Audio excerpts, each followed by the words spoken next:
GE pay its taxes. Hashtag make GE pay and then pay its taxes. Now, what I learned, again, there's like 50 other 350 Mass, American Friends Service Committee Council, New England War Tax Resistance, United for Justice and Peace, Massachusetts Peace Action, Corporate Accountability International, Boston Homeless Solidarity Committee, Clean Water Action, Progressive Mass, Pass Mass Amendment. Like, I didn't even know these organizations existed. So they came out with a press release yesterday, and they said that GE should pay its fair share of taxes at federal, state, and city levels. A board coalition of 34 communities, peace, faith-based housing, social justice, and environment groups demand yesterday, outside the welcome party for GE CEO Jeffrey Immelt, hosted by Mayor Marty Walsh and Governor Baker. Protesters picketed and leafleted attendees and presented mock awards to Imlet, Walsh, and Baker for providing corporate welfare for GE while shortchanging Massachusetts residents. So let's get to the facts. Let's get to the meat and potatoes. Protesters noted that GE, one of the world's largest corporation, is a notorious tax cheat. Now, one of the things that I learned quickly yesterday while at the event was listening to some of the conversations about the fact that GE does not pay its taxes. It's like, oh, but look at all of the good they do for the community. Well, guess what? Tayla Andre does a hell of a lot good for the community. Does that mean that I don't have to pay my taxes either? Does that mean that all of these 34 community peace, faith-based housing, social justice, and environment groups that sit here and work for the people every single day, don't make a dime, are not a billion-dollar corporation? Does that mean that we don't have to pay our taxes either because all of the good that we do in the community? Just a question. Let's get back. GE currently parks $104 billion in profits offshore in tax havens. You remember the conversation that we had yesterday about the millions of documents that were found, and 300 investigative reporters are looking into and finding that world leaders, business companies, owners of CEOs and executives, politicians, the list goes on, sports players, all have these little tax havens where they go ahead and they stash their money. I cannot wait for that report. They're like, oh, Putin has offshore accounts. Is here in Massachusetts, here in the United States of America, how many of our team owners and all types of owners of everything that get away with hiding money? You can't hide money. I can't hide money. GE currently parks $104 billion in profits in offshore tax havens, avoiding $37 billion in federal taxes. $37 billion in federal taxes. Don't ever come to me and talk about a welfare queen, a welfare mom, a woman who sits around and does this and does that. Tell me how you can throw $50 million into Boston. Okay, let me give you that. So this is the whole reason why the party philanthropic event took place yesterday. They committed $50 million. Community impact. GE is contributing $50 million in philanthropic commitments to be donated over the next 5 years. $50 million over the next 5 years. But yet in 1 year, they avoid $37 billion in federal taxes. What would that mean for city taxes? What would that mean for state taxes? For the state of Massachusetts, what would that mean? For the city of Boston, how much would they be paying in taxes? $10 million a year? Because that's what it breaks down to. $10 million a year for 5 years, $50 million commitment. Next generation focus, creating GE Brilliant Career Labs to assist high school students with career pioneering and internships and supporting teachers in education and the workforce of tomorrow. Healthier communities, $15 million, develop and expand the skills of healthcare providers at critical community health centers in underserved communities, and STEM and healthcare careers. This is another $10 million. Provide training and access to manufacturing jobs and externships. Again, I just want to go back to the fact, and the question was raised, and this is the thing. I think at the end of the day, the part that really bothered me the most was the fact that there was a reporter who raised his hand, had his question asked, and the question was, there's protesters outside about the tax haven. There's protesters outside, that has questions about what I'm speaking about right now. And it was funny to me how Mr. Emmett made a comment and joked about them being outside in this kind of weather. Well, I feel bad for them being outside in this kind of weather. And then the whole room laughed off the fact that they don't pay taxes, laughed off the fact, it was a joke. It was a joke. I'm asking you a serious question about the protesters downstairs and the facts they are making, not just claims, not just, allegedly. No, these are facts. These are statistics. And the reporter was basically laughed out of the room. I would feel today in society as an investigative reporter, so disrespectful. It's so disrespectful. This is a valid question. This is a valid question that the city of Boston residents, the Commonwealth of Massachusetts residents have the right to know and have a right to a real answer, and not for me to be the laughing stock of the room filled with more than 250 people. I don't feel like the questions were addressed. There was another question in regard to a river that GE polluted and whether or not they're going to clean it up. And GE's like, check our record. We're number one in grudging. That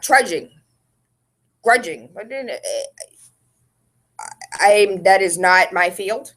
I guess it's like cleaning up the river. That's what it is. It's like from the pollutants and taking trudging. We're number one in trudging. Well, really? Well, you're number one in not paying taxes either. I do want to give a shout out to the mayor because he did make a point to point out the fact that we are number one. He was like, Boston's number one for everything. We're number one in sports. We're number one in technology. We're number one in education, except for the Boston public schools. But he did mention how we are also number one in income inequality, and they hope that GE can close the gap on the income inequality. I see how you're trying to flip this, but it's not going to work, boo. But they're here. At the end of the day, when it's all said and done, all of the kicking and screaming and whining, it's said and done. They're here. Now, how do we get those monies? How do we get those funds? How do we get that funding for the programs that we want and need? How do we embed them? Now, it was mentioned that they will be working with schools, but what schools? Are we going to open more vocational schools? Because we can't just have one vocational school for all of these children and think that's acceptable, even though our vocational school, Madison, is a joke. It's a joke. It's a laughing stock of vocational schools, VOTEC schools. It's ridiculous. Some other numbers really quickly. I know there's other news. You guys can read it on the Wake Up with Tayla Andre page. I wanted to get you, this happened less than 12 hours ago. I wanted to get you the facts immediately while it was still on my heart, while it still was on my chest. The $125 million offered by Governor Baker to GE will go a long way to reduce MBTA fare hikes, move homeless families out of motels, or support jobs, not jails. That was a comment by Small from UMN. The governor should be more concerned about the people's welfare than corporate welfare for GE. GE is refusing to pay the $613 million sought by the EPA to clean up GE's pollution and the river that I was just speaking about. So why? Mayor Walsh says there's no money to avoid program cuts in Boston public schools. So why is he giving away $25 million in tax breaks, a $90 million bridge, more than $100 million in free rent to GE? Where is the city's future? The mayor should support us and not this corporation. And this is just one leaflet. Protesters demand Mayor Walsh and Governor Baker to make GE pay its taxes. This was a leaflet that was passed out yesterday by 34 community peace, faith-based housing, social justice, and environment groups. So it was real. The videos posted on my page. As soon as I got out of a lift, I started recording. If you want to see any of yesterday's press conference, I recorded that as well. I recorded a few other videos. All of them are on Facebook. If you're interested, they're available. We have a caller on the line, 617-282-0062. Good rising, caller, you live. Morning, Tayla. Hey, Hillary, what's going on, baby? How are you? I'm super fantastic. Good. I just wanted to find out, you just made a comment and you said that the vocational school at Madison Park is a joke. Why did you say that? I said that in the sense of, have you seen VOTEC schools outside of our city? Have you ever been to a VOTEC school outside of our city? Now, in comparison to what we have, I attended a VOTEC. It was for a year, but I attended. By the 10th grade, our students could fix an entire vehicle. They could take a car apart and put it back together again. We had business students that were headed to Wall Street. We had cosmetologist students that were working in salons. We had culinary students that were not only working jobs in the local market, but they were also attending some of the best culinary schools, like dual enrollment at the same time. Not only were they in high school, but they were also taking college classes. We are failing our children when it comes to the VOTEC, when it comes to having trade and skills. And the fact that we have the People's Academy and haven't already linked them to Madison. So some of these children that are in Madison that want to learn how to do sheet metal, like, we're failing our kids. Well, I just said that because I'm an alumni from Madison Park, and I totally disagree as far as that's fine. You can. That are available. When I went to Madison, I was able to go to work and go to class and get a great education. I worked at State Street Bay.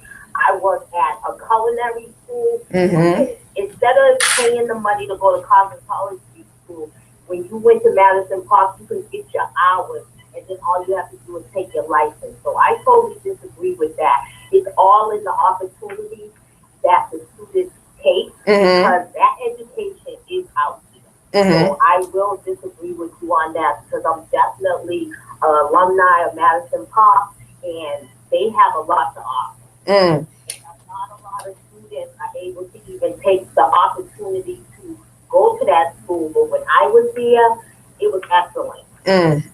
So I had conversations with a few babies the other day that attend Madison, and one that attends O'Brien, and these babies don't have anything positive to say. They didn't have anything that they were proud of. They're talking about empty classrooms. They were talking about teachers that don't do anything, teachers that are supposed to be teaching, but your classes, your science classes, your work study class. And so this is coming out of the mouths of babes. This isn't my personal feelings. This is, how these children feel. And they don't really have a voice. So I'm trying to get the voice out there that they're not happy. And they're looking at their counterparts. They're looking at their peers in other towns and other cities. And they're like, why can't we have that? We deserve that too. But I think you can have that. It's not just the teachers. If the students aren't applying themselves accordingly, they're only going to get the education that they want. Going to Madison, they may not have good things to say. And yes, I will say Madison may have changed since I've been there, but my opportunities are the same as anyone. You go to any school, it could be a low functioning school. You get what you need out of it. And I think if you do your due diligence and you go to any school, you can get what you need from that and build off of that. So I would also say that they may not have nothing good to say, but they need to do their part too. The education here isn't that great. I will say that now. But when I went to school, you got what you wanted out of it. You made them teachers do what they needed to do in order to teach you. It's your responsibility as a student. It's the teacher's responsibility as the school. And it's the parents' responsibility in order to raise these kids and let them get the education that they're gonna need in order to even make a living today. Totally agree with you. When you're right, you're right. I'm not going to argue with you when you're right. We got to hold every level accountable, from the students to the parents to the teachers to the administrators to the school system itself, to BPS itself. We have another call on the line. Thank you, Hillary. Have a good day. You as well, baby. Good rising caller, you're live. How are you doing? Super fantastic. I was just gonna say, not for nothing. That last conversation you had is kind of symbolic of this race. You have two groups who see things completely different. Like, I'm in the trades, and I will tell you right now, there was one white boy who was in one program at Madison. Guess where he ends up when he gets done? In the union. And the rest of the kids got like the little mom and pop shops. So this notion that this notion that she has is if you work hard, you'll be able to make it. It's BS. It's not what you know so much in major cities. It's who you know. That's why we have a lot of stupid people in downtown. You go to any municipal municipality throughout this country and see who's working. It's your Irish and Thai folks who are connected to someone. So this concept that, you know, I like to call them the house Negropeans of this hard work ethic is BS. There's plenty of people who work hard who are not about because they don't get access. Like, even in the trades, you need to have access to certain equipment to work on to master your skills. I'm in the trades. We never get the serious projects. We get twinky dink stuff that they don't want. So even when you do land a union job, you got to deal with this crap again. I mean, personally, it just, I find it fascinating that these folks who think they're so smart can't explain to us why 99% of the wealth is in here, white folks, but we're just shiftless and lazy. So one of the things, I don't know if you guys remember Vanessa Hatchett, but when Vanessa Hatchett was on air, she was on air with the People's Academy, T. Michael Thomas, and she was talking about the union and how there's nobody who looks like us in the unions, and how, you know, no matter how skilled she is, she's a master HAV, whatever, HVAC. She's a master at it, but I speak to her. She's not getting these jobs. She's not getting these bids. I went ahead and I requested from the BRA for them to disclose who's been receiving the last bids over the past 2 years and whether or not it's the same companies over and over again. I'm still waiting. It's been over 2 weeks. Tayla, speaking of Irish welfare, if you don't have a Pollock, Guinea, or Mick, and good luck. Hey. Trust me, they're calling us. You know, because I've heard the N-word on a job site. This notion that people that being liberal, politically correct, and that you can work with these people, you're gonna get a fair shake, ain't gonna happen. That hasn't happened in the first 400. Ain't gonna happen soon enough. The only thing that is gonna change 30 years from now, these corporations, the companies, the owners, when we get the robots to replace these white boys, that's when you're gonna see a revolution in this country. Because white people fight. Negroes just, you know, say hallelujah and just say I made it, so you can make it. You know what? In regard to race and race relations in the city of Boston, I want you guys to save the date. On May 16th, 2 days before Tayla Andre's 33rd birthday, on May 16th, the city is having a racial equity summit at Northeastern. So let's bring these concerns up. Let's talk about it. Let's bring it in spaces where it actually matters. Because talking about it, hold on, pause. Because they do know, all right? We've known that the income inequality here in Boston has been something serious for years, but it took for a damn study for them to be like, oh my God, there's racial inequality in Boston. And well, it seems like it takes one of the, what is it, McKinney? It takes for McKinney to get paid a whole bunch of $1 million for them to say, oh, Boston Public is failing our students. Oh, housing in Boston is horrible. Oh my gosh, in 30 years, nobody of color is going to live in Boston. Like, it takes a study for them to say, oh wow, I guess this is real. These people that are complaining, they have real complaints. We have a study. We have proof, statistics. Like, that's the only thing. They need something tangible before they can actually say, you know, we have a problem. Houston, there's a problem. Site encounters 5 black people. Any job site you go right now in the city, you'll see about 5 black folks.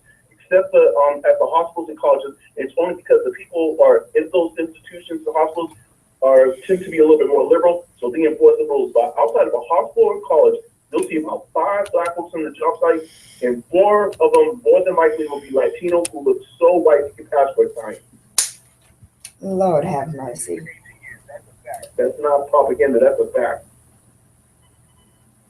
And I have a message over here that says it's the same for all of these big businesses. It's the same for these corporations.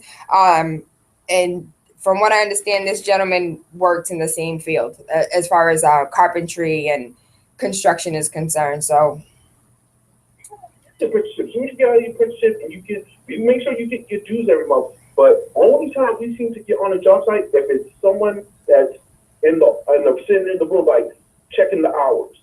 And it's usually the hospitals and colleges. Every time you see more than 6 of us on the job site, it's usually a hospital or a college.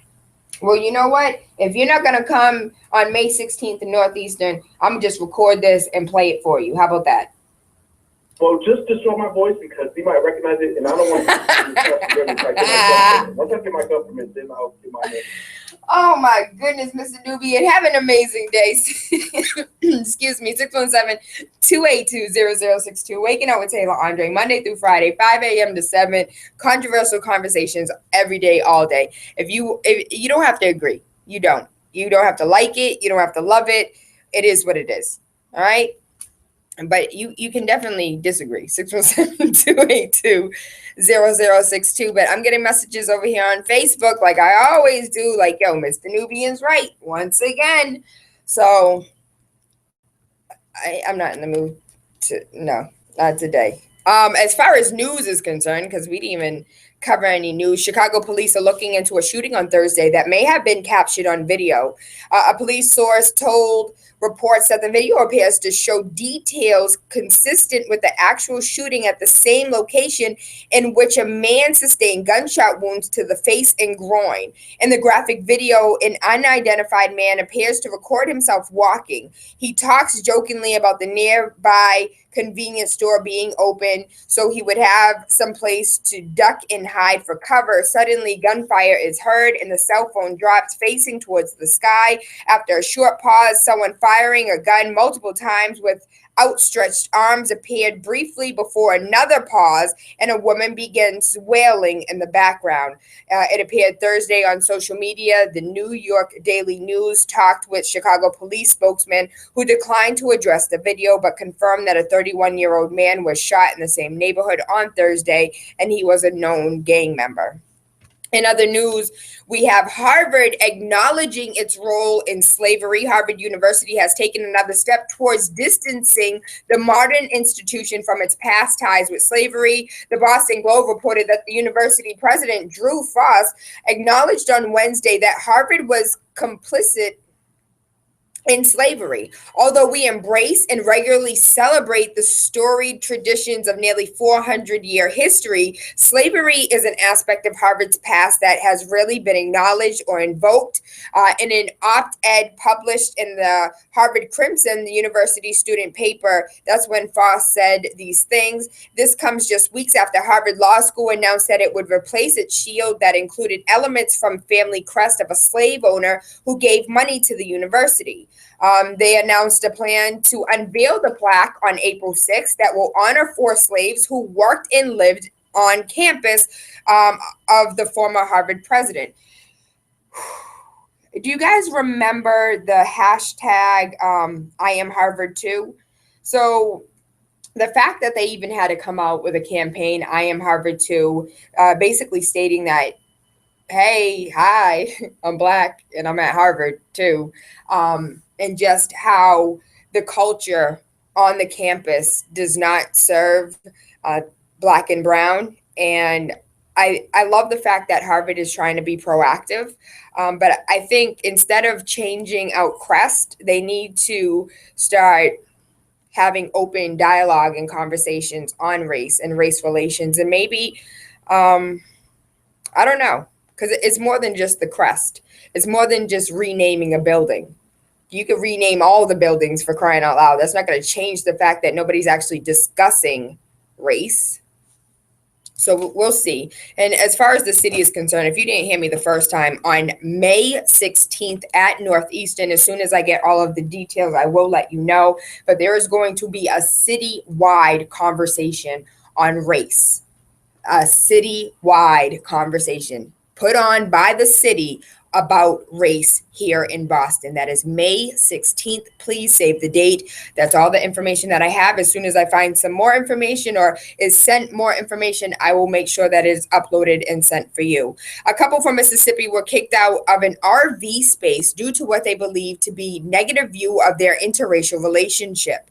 Reports say that Erica Flores Donahoe and her 37-year-old husband, Stanley Hoskins, happened last Thursday, March 31st, when they wanted to rent an RV space from Gene Baker.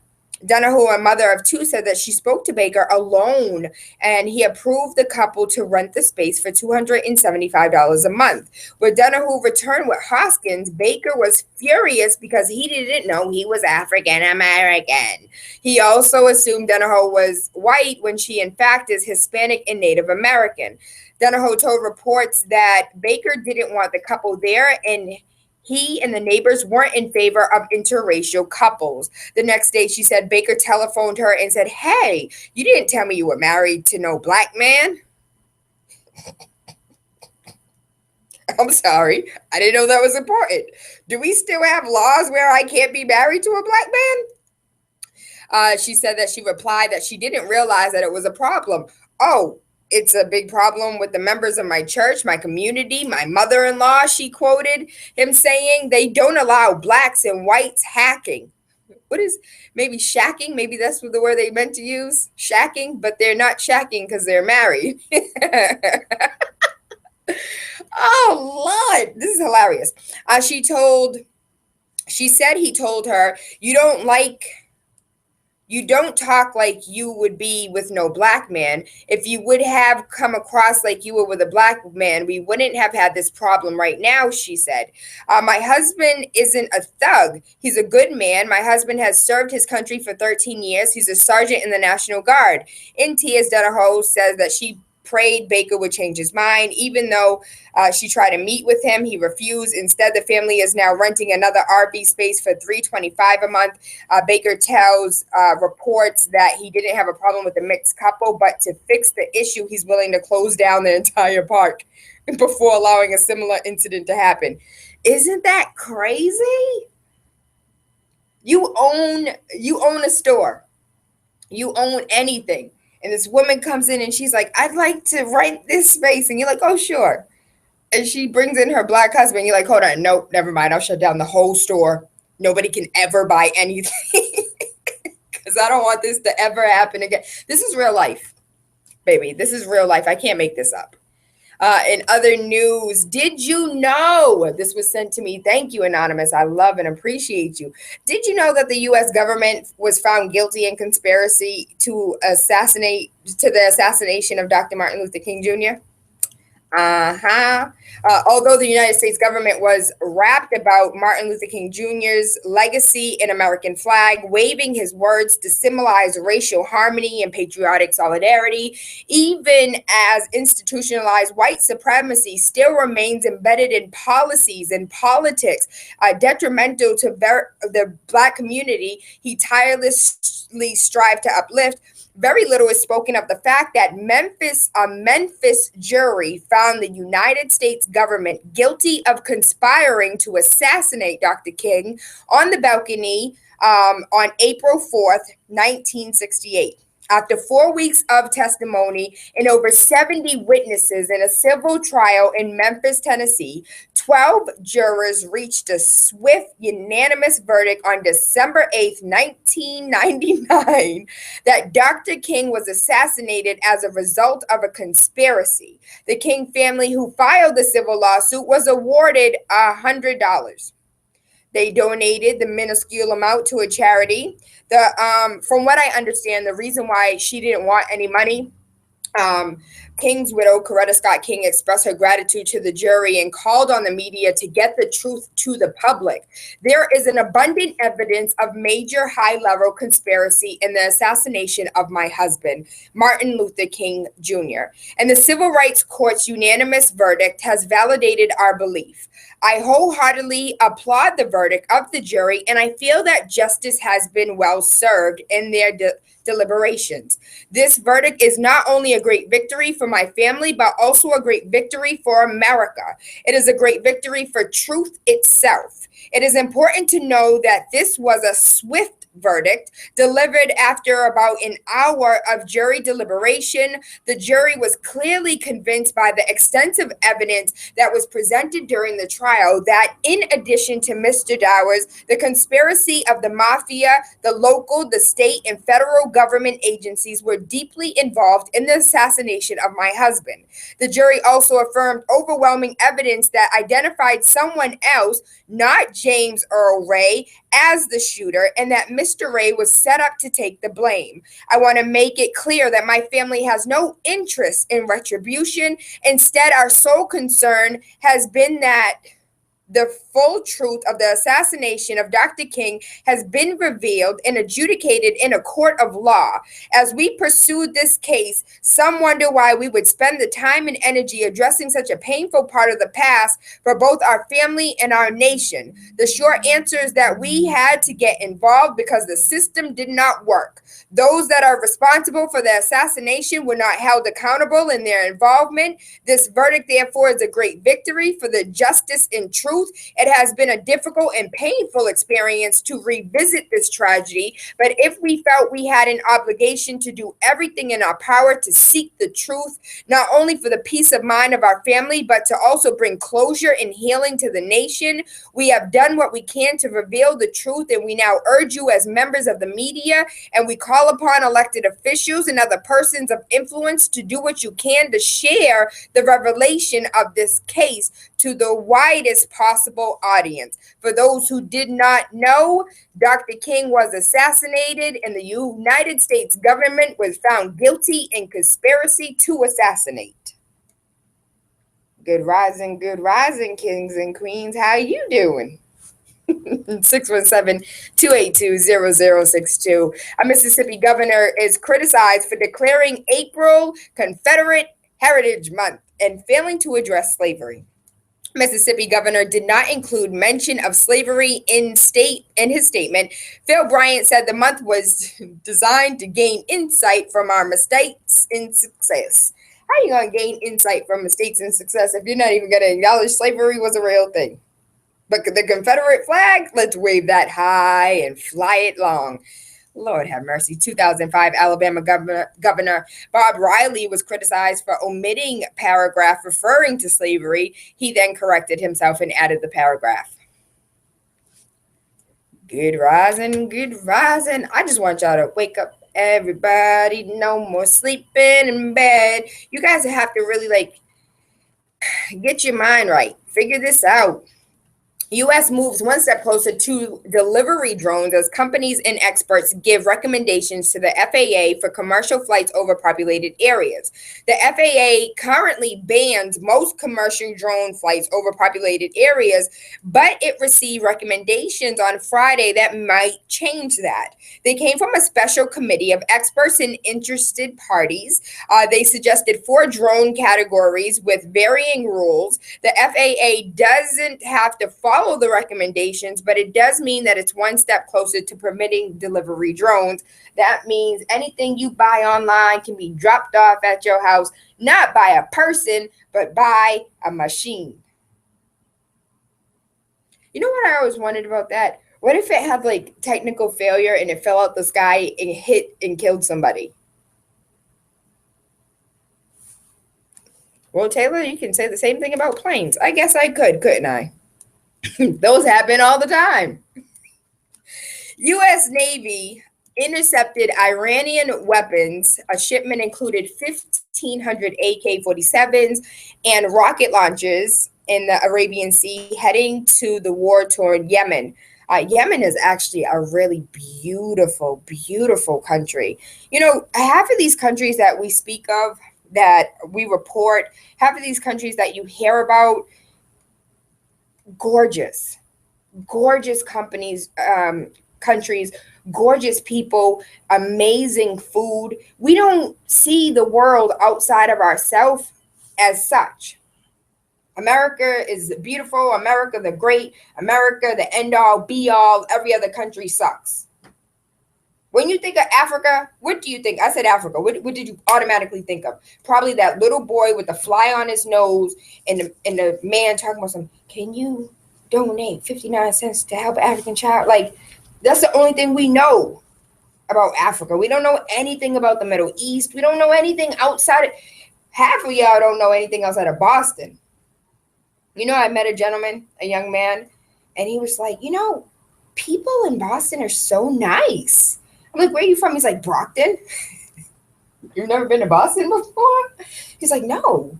Have you ever been outside of Brockton before? No. When I was little, I went to New York. Like, do you know how many students we have in our BPS schools that have never been over that Cambridge Bridge? They've never been to Cambridge. Just think about it, baby.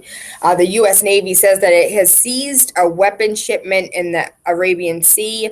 The vast hoard of weapons is thought to have been from Iran heading to Yemen. The Navy said that the shipment will included 1,500 AK-47 rifles, 200 rocket-propelled grenade launchers, and 21 50 caliber machine guns. I'm glad they got that. In other news, Lord have mercy, North Korea vows to kill more Americans than the 9/11 attack, and this is the latest propaganda rant. North Korea promises, and I'll post the picture of the propaganda that was published. An editorial claim planned nuclear strikes would kill more American citizens than the September 11th attacks. It's pretty scary. I cannot read what this picture says, but I'll post the pictures, and it's not pretty. They have the American flag burning. It just, be careful, be mindful, pay attention. Keep your eyes open. Teachers call gender neutral toilets changing rooms and uniforms for transgendered pupils. Teachers are calling for a gender neutral space. I think that's fair. We have the men's room, we have the women's room, and we have the family room. Instead of having it be the family room, change it to the neutral room. I can understand why people don't want Caitlyn Jenner in the men's bathroom. I can understand that. A union set to debate on how to deal with gender identity and trans issues. School leaders asked to consider providing non-gender specific facilities. A new motion is to challenge the gender identity prejudice in education. Can we? So you guys know education is probably number one on my list. I love education. When it comes to education, that is my passion. I had a conversation yesterday with a child who attends a Milton school. Do you know the baby starts school at 8:50 a.m., gets out at 3:30 p.m., but still has a better education than my son who goes to my children? And I'm trying to understand how. Please, 617-282-0062. If you're a teacher, if you're an ed professional, if you work in the school system, if you know how the school system works internally, please give me a call, because I need to have a better understanding of how this actually works. How does Milton have, what is it, like 6 hours of school? From 9 a.m. to 3:30 p.m., the babies have class. How in that short period of time are they able to teach their children the things they need to learn in order to get into some of the best schools here in the state and abroad? I'm really interested, because how can we take that curriculum and put it into Boston Public's curriculum? Because for me, I feel like, And I had this conversation with a friend of mine who's from DR. She went to school in DR. She said when she grew up in DR, learned in DR, moved to America, then went back to DR. And when she went back home for her grade school, she said she didn't even understand what the students were learning. Like she's never even seen what children her own age were learning in DR. Now let's go back to how much money the people in DR have. She's not rich. She doesn't come from a wealthy family. But it's not just DR. It's Trinidad. It's Jamaica. It's all of the West Indies. Anari told me that everybody in his class has some form of West Indian in them. Everybody. I said, everybody? He said, yeah. We have one kid. He's kind of white, but he's half. Because he's half white and half black. And half of that black is West Indian. So never mind. He's West Indian too. The whole class? No, he has like 20 kids in his class. And all of them are West Indian? I just wonder, for these countries that do not have, $1 billion education budget, how do they educate their students so when they come here to America, they don't have to take those, high school classes in college? I learned yesterday that we don't even have AP classes for our students. I love talking to these babies. These babies will tell you everything statistics do not. If you have conversations with these youth, you find out what's really going on. What's going on? Hey, what's going on? In other news, a man accused of stealing candy bars could face up to 20 years in jail. So this is ridiculous. Life for a Snickers bar. Serial shoplifter, 34 years old, accused of stealing $31 in candy, could be jailed for life under the habitual offender law. This goes back to the drug laws. So Jacobia Grimes allegedly stole $31 in candy from a Dollar General store. He faces sentence of 20 years to life under Louisiana's repeat offender law. Grimes has 5 theft convictions for each taking goods worth less than $500. He was his last offense saw him stealing socks and trousers and landed him in jail for 4 years. He was stealing socks and drawers and ended up going to jail for 4 years. So instead of, putting you to work, getting you a job, because you weren't stealing money, you didn't rob a bank, you were stealing for socks and drawers. Sound like those were well needed. Well, Taylor, he didn't buy them. He didn't earn them. Did he need to earn 4 years in jail, though? I know I'm a liberal. I know I'm easy on folks. I know I'm all about giving second chances, but did you deserve 4 years in jail for stealing socks and drawers? I wish y'all could see my face right now. We got a call on the line, 617-282-0062. Good Rise and Call you live. Good rising, how are you doing? Hey, Harrison. Do you think he deserved 4 years for stealing socks and drawers? Of course, people don't have to steal. You have to go to work every morning like everybody else. But my point is, even the comment about education, I think parents has a lot to do with your success, your kids' success, your children's success. Because I remember I have a niece and a nephew. I need you. They came from back home 5 years ago. Now they are on the 10 years of college in medical school. So parents have to do their duty. Okay. I remember growing up when I was a child. My mom, every time we come out from school, she said, "Homework. I'm getting your food ready. Go study." Mm-hmm. That's what she wants to be. My mom was not a very educated person, but she makes sure that we all finish college. All right. Mm-hmm. So I think parents have to do a lot. It's not, my kids doesn't have a good education. They don't teach my kids. No, you have to pay attention. Take a look at their homework and what they do. Sometimes you have to go to the school to see what's going on. I got you.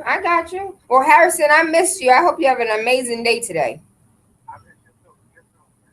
All right, then. We have another caller on the line, 617-282-0062. Good rising, caller, you're live.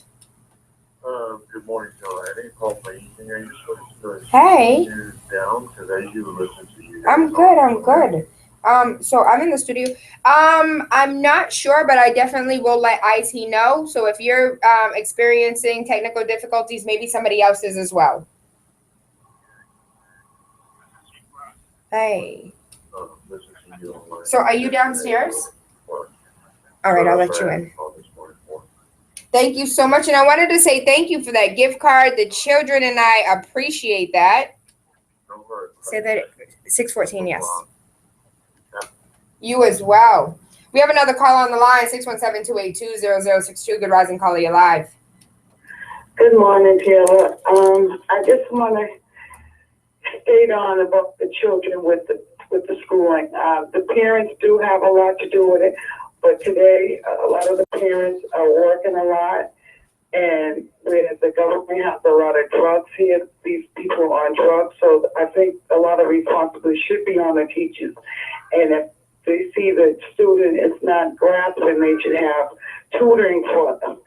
And I just want to thank you so much that we have you. We are blessed to have you because you be right on time with everything. And I just got to tell you that because we don't learn from no one else like we learn from this station from 5 to 7 in the morning. I mean, Marcus, he does teach the spiritual, and Chris teaches the spiritual too. But other than that, it's this music, and it's nothing. I mean, I know people can't talk about the same thing, but they can teach us more than about some sports and talk about really what needs to be done and for our people. And you just hit it right on the nose with everything. And I just want to bless you and say thank you, and don't ever leave because we need you. Because we will never find nobody like you because you keep it real. Thank you, baby. Thank you. On you. You know what I do want to say? I want to say that everybody has their own lane. Everybody has their own passion. This is my passion. Like, this didn't just start with Big City. When I found out when Nasaria was born in 2005 and I was breastfeeding her and I was doing that switch from breast milk to milk, because Nasaria really didn't do the whole formula thing. It went from breast milk to milk, and I started reading about milk and learning about milk. That's when it hit me. And in 2007, if you check my Facebook from 2007 until today, it's been the same conversation. Facebook, but when you was with Bell, and then now you have your own show, you were number one. If I stay up, well, I stay up just to listen to you because I want to get informed. And we don't hear the stuff on the news. And Black people should really be appreciable for you because if we didn't have you, we wouldn't know half of these things was going on. Like you said, the third eye. And I just want to say thank you and God bless you. I thank you, baby. If we ever see each other in the streets, make sure you wrap your arms around me. I sure will. Thank you, baby. Love and appreciate you. And I hope you have an awesome day today. Thank you. Bye-bye. So if you don't mind, I would love to take a quick break. All the news that I read and so much more is going to be posted on the Wake Up with Tayla Andre page. It's also on my Twitter. I also post on Instagram. There was a piece that I wanted to discuss about the Dallas anti-Muslim protest, features masks and a lot of guns. I did want to talk about that, but I think the conversation that we're about to have is going to get a little deep. So I'm going to go ahead and facilitate that conversation, but I need to take a quick woosah so I can catch my breath. So enjoy this this moment of music. Big City 101.3 FM, Waking Up with Tayla Andre, Monday through Friday, 5 a.m. to 7. Mwah. Give me a moment. We'll be right back. Hello, darling. I thought you were coming outside. They told me 6:30. Sorry. I didn't think you were coming. No. I will show you my card and email.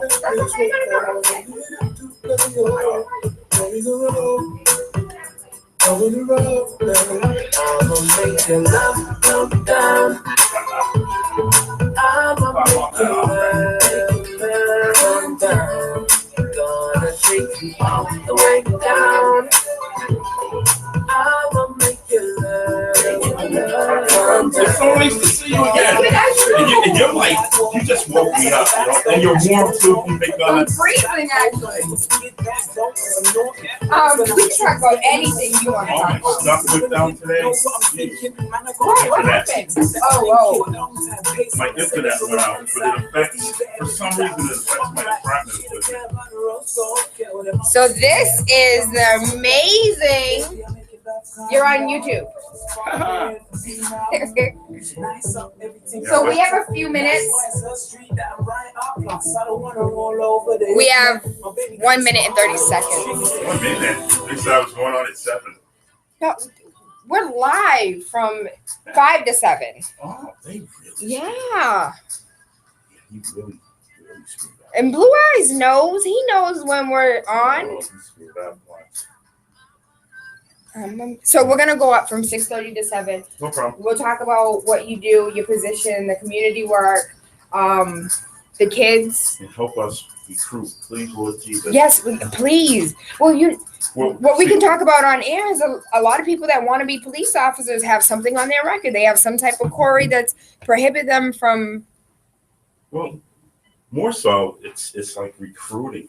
So there's a state statute that gives veterans a 4 or more status, but it doesn't appear that any African American veterans. Let me ask you a question. Mm-hmm. How many of us have this ingrained love for this country I know. that has done all of these horrible things to our people? We're like, yes, let me go fight for them. That's another thing, any negative experiences and happenings within DPD and its communities of color, I always say I own it because we use those as teachable moments to go forth to make sure that we're not replicating what we did in the past. Well, let's talk about this on air.